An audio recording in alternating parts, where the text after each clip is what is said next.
Member of Knesset Amir Oוחana, thank you for joining us. So during this current wave of terrorism, you've been looking to enact changes to gun legislation in Israel to allow the public to defend themselves more. Could you explain a bit about what your initiative is?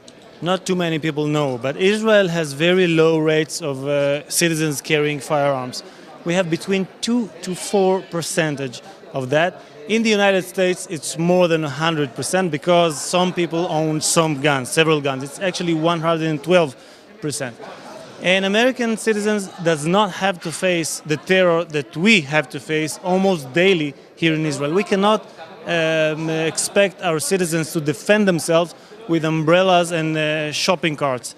Therefore, I think we should ease legislation and allow people that are law-keeping, that has no criminal record, no medical relevant record like psychiatric of some sort, and, hear me out, who serve in the reserve army, which means they get an automatic weapon for a month each year to guard the state, but they cannot carry a handgun in the rest of the year to defend themselves and their families. Look at what happened last Thursday at Rami Levy shopping supermarket.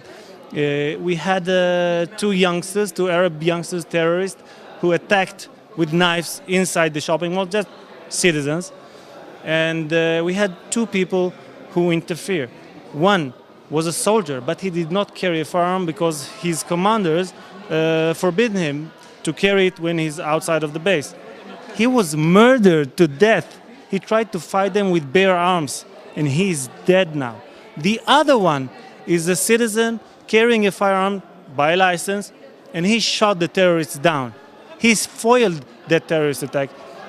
Just in the recent months, and only in Jerusalem, we had 8 terror attacks that were foiled by citizens carrying firearms.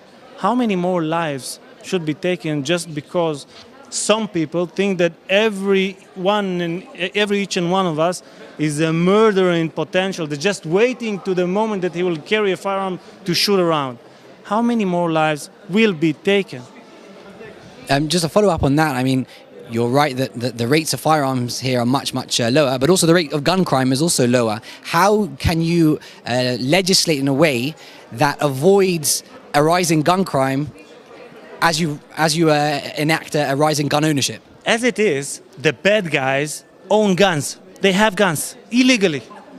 I'm just trying to balance. My suggestion is very moderate, is very balanced, and of course I cannot disclude the possibility that one or more would do illegal usage of that arms. But I can tell you that right now people are being stabbed almost daily in Israel, and this is the only way for a person to defend themselves. People who want to murder can do it, as also happened last Thursday in Tel Aviv. Can do it otherwise. In Tel Aviv, a sister murdered her sister with a knife. But people who want to defend themselves cannot do it with, as I said, umbrellas and shopping carts. They need a handgun. And I think the state should allow them, should make it possible for them to defend themselves. Thank you very much.